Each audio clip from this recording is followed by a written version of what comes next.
আসসালামু আলাইকুম। প্রিয় দর্শক, অন্য মঞ্চের আলাপ চাইতে আপনাদের সকলকে আমন্ত্রণ জানাচ্ছি। আওয়ামী লীগের পর এবারের অঙ্গ সংগঠনগুলোকে মাঠে নামানোর প্রস্তুতি নিচ্ছে দলটি। দিল্লিতে আওয়ামী লীগ সভানেত্রী শেখ হাসিনার সাথে আওয়ামী লীগ ও এর অঙ্গ সংগঠনগুলোর ৮ নেতার বৈঠকে এমন সিদ্ধান্ত হয়েছে। ১২ আগস্ট দুপুরে দিল্লিতে ছাত্রলীগ, যুবলীগ ও স্বেচ্ছাসেবক লীগের নেতাদের সাথে বাংলাদেশের সাবেক প্রধানমন্ত্রীর এই বৈঠক অনুষ্ঠিত হয়েছে।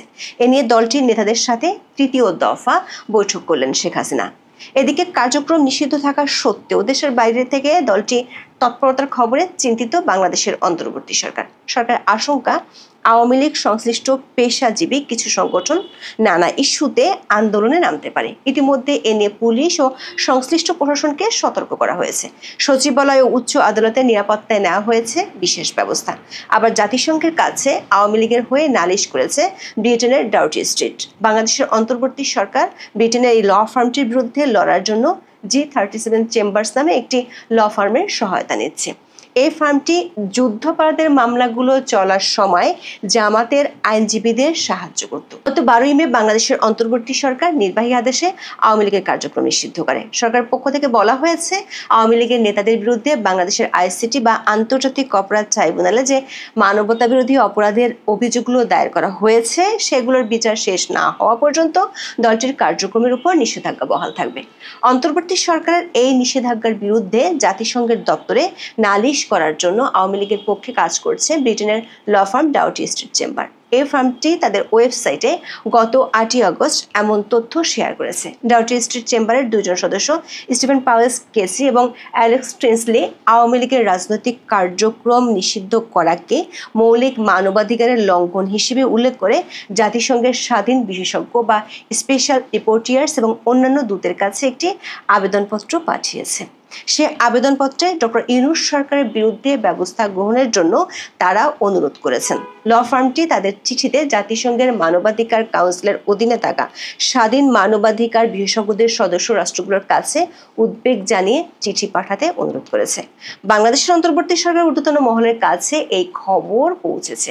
তারা বিষয়টি মোকাবেলার জন্য ব্রিটেনের আরেকটি ল ফার্মের দ্বারস্থ হয়েছে। ল ফার্মটির নাম হলো G37 চেম্বার্স। এই ফার্মটি কো-হেড হচ্ছেন টবি ক্যাডম্যান। টবি ক্যাডম্যান বর্তমানে বাংলাদেশের আইসিটি বা আন্তর্জাতিক অপরাধ ট্রাইব্যুনালের চিফ প্রসিকিউটরের স্পেশাল অ্যাডভাইজার হিসেবে কাজ করছেন।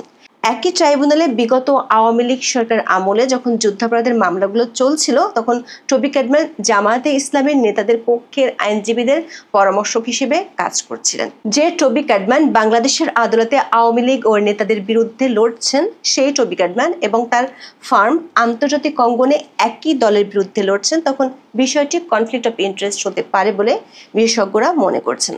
এর আগে গত নভেম্বরে অন্তর্বর্তী সরকার প্রধান উপদেষ্টা ডক্টর মোহাম্মদ ইউনূস সহ ৬২ জনের বিরুদ্ধে নেদারল্যান্ডসের হেগে অবস্থিত আন্তর্জাতিক ফৌজদারি আদালতে ইন্টারন্যাশনাল ক্রিমিনাল কোর্ট বা আইসিসি এর রোম সংবিধির ১৫ অনুচ্ছেদ অনুযায়ী ডাউটি স্ট্রিটের পক্ষে অভিযোগ দায়ের করা হয়েছিল।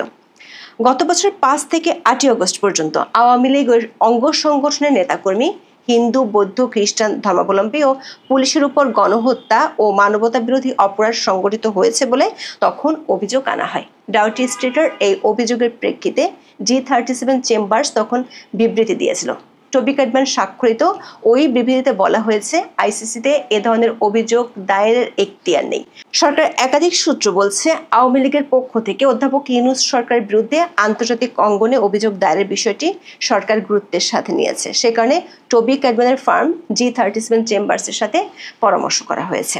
এদিকে আওয়ামী লীগের একাধিক সূত্রে জানা গেছে, বাংলাদেশের অভ্যন্তরে দলটির কার্যক্রম সরকার নির্বাহী আদেশে বন্ধ থাকলেও দলটি আটঘাট বেঁধে মাঠে নামতে চায়। সেজন্য দলটির সভানেত্রী ও বাংলাদেশের সাবেক প্রধানমন্ত্রী শেখ হাসিনা দিল্লিতে নিজ বাসভবনে একের পর এক নেতাদের তলব করেছেন। প্রথম ২ দফায় দলের শীর্ষস্থানীয় ১২ জন নেতার সাথে মুখোমুখি বৈঠক করেছেন। এর আগে শেখ হাসিনা শুধু অনলাইনে দলের নেতাদের অডিও বার্তা দিতেন। দলটির নেতারা বলছেন, শেখ হাসিনা মূলত যেসব নেতা ভারতে অবস্থান করছেন তাদের ডেকেছেন, তাদের সাথে বৈঠক করেছেন।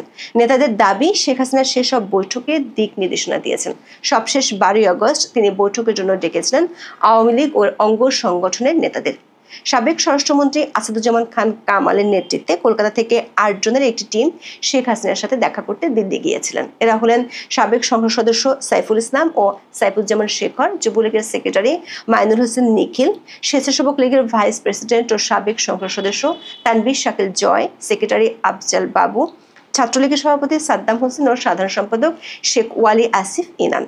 আওয়ামী লীগ ছাড়া যাতে দেশে কোনো নির্বাচন না হয় সেই ইস্যুতে আন্দোলনে নামার অংশ হিসেবে এই বৈঠক হয়েছে বলে দলটির নেতারা দাবি করেছেন। আগামী কয়েকদিনের মধ্যে আরও 2টি বৈঠক হওয়ার সম্ভাবনা আছে। বিবিসি বাংলার এক খবরে বলা হয়েছে, আওয়ামী লীগের নেতারা কলকাতা থেকে দলটি পরিচালনা করছে, সেখানে তারা নিয়মিত বৈঠক করেন। এদিকে কার্যক্রম নিষিদ্ধ থাকা সত্ত্বেও বিদেশে বসে দলটির এমন তৎপরতা বাংলাদেশের অন্তর্বর্তী সরকারকে ভাবিয়ে তুলেছে।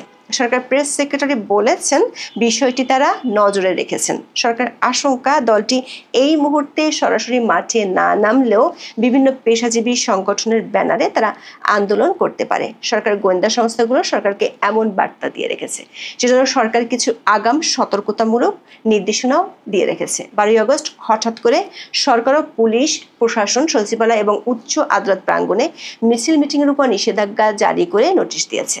বাংলাদেশ সচিবালয়ের ভেতরে নিরাপত্তায় মিছিল সমাবেশ নিষিদ্ধ সহ 7টি জরুরি নির্দেশনা জারি করেছে সরকার। সন্ধ্যা 6টার পর সচিবালয়ের ভেতরে জরুরি দাপ্তরিক প্রয়োজনে অবস্থান করতে হলে স্বরাষ্ট্র মন্ত্রণালয়কে অবহিত করতে হবে বলেও জানানো হয়েছে সরকারি নির্দেশনায়। স্বরাষ্ট্র মন্ত্রণালয়ের জননিরাপত্তা বিভাগ থেকে এ সংক্রান্ত একটি বিজ্ঞপ্তি জারি করা হয়েছে। স্বরাষ্ট্র মন্ত্রণালয়ের যুগ্ম সচিব মোহাম্মদ জসিমউদ্দিন স্বাক্ষরিত বিজ্ঞপ্তিতে বলা হয়, দেশের প্রশাসনের প্রাণকেন্দ্র হিসেবে বাংলাদেশ সচিবালয়ের অভ্যন্তরে প্রত্যেকটি ভবনের নিরাপত্তার বিষয়টি অত্যন্ত গুরুত্বপূর্ণ। তাই সচিবালয়ের অভ্যন্তরে অবস্থিত প্রতিটি ভবন বা প্রাঙ্গণের সার্বক্ষণিক শৃঙ্খলা ও নিরাপত্তা নিশ্চিত করতে বিভিন্ন সিদ্ধান্ত নেওয়া হয়েছে। সরকারিভাবে এই নির্দেশিকায় বিশেষ কোনো কারণ জানানো হয়নি। তবে হঠাৎ করে এমন নির্দেশনার কারণ কি তা নিয়ে উঠেছে প্রশ্ন। একাধিক সূত্র থেকে জানা গেছে, সচিবালয়ে আওয়ামীপন্থী আমলাদের বিদ্রোহের আশঙ্কা করছে সরকার। সাবেক প্রধানমন্ত্রীর সময় 46 জন শেখ হাসিনা অনুগত আমলাকে সরকার চিহ্নিত করেছে। বিগত কয়েক মাস যাবৎ তারা নিজেরা সংগঠিত হতে শুরু করেছে বলে সরকার জানতে পেরেছে। ঢাকার officers club, Dhaka Banani club সহ অভিজাত জায়গায় তারা বৈঠক করছেন বলে গোয়েন্দারা সরকারকে রিপোর্ট দিয়েছে। একই দিনে ঢাকা মহানগর পুলিশ বা ডিএমপি সুপ্রিম কোর্ট এলাকা এবং এর আশেপাশের গুরুত্বপূর্ণ স্থানে জনশৃঙ্খলা রক্ষার স্বার্থে নতুন করে সব ধরনের সভা সমাবেশ, গণজমায়েত ও মিছিল নিষিদ্ধ ঘোষণা করেছে। 13ই আগস্ট থেকে পরবর্তী নির্দেশ না দেওয়া পর্যন্ত এই নিষেধাজ্ঞা কার্যকর থাকবে বলে পুলিশ জানিয়েছে। নিষেধাজ্ঞার আওতায় থাকা এলাকাগুলো হলো প্রধান বিচারপতির সরকারি বাসভবন, বিচারপতি ভবন, জাজেস কমপ্লেক্স, সুপ্রিম কোর্টের প্রধান ফটক, সুপ্রিম কোর্ট সংলগ্ন মাজার গেট ও জামে মসজিদ গেট, আন্তর্জাতিক অপরাধ ট্রাইব্যুনালের প্রবেশ গেট, বিচার প্রশাসন প্রশিক্ষণ ইনস্টিটিউট ভবনের সামনের সড়ক ও মৎস্য ভবন সংলগ্ন সড়ক। এসব এলাকায় কোনো ধরনের সভা সমাবেশ, মানববন্ধন, অবস্থান ধর্মঘট কিংবা শোভাযাত্রা করা যাবে না বলে জানিয়েছে ডিএমপি। সরকারের সূত্রগুলো বলছে, সচিবালয় ও কোর্ট প্রাঙ্গণে বড় ধরনের সরকার বিরোধী শোডাউন হতে পারে এমন আশঙ্কা থেকে এ ধরনের নিষেধাজ্ঞা দেওয়া হয়েছে।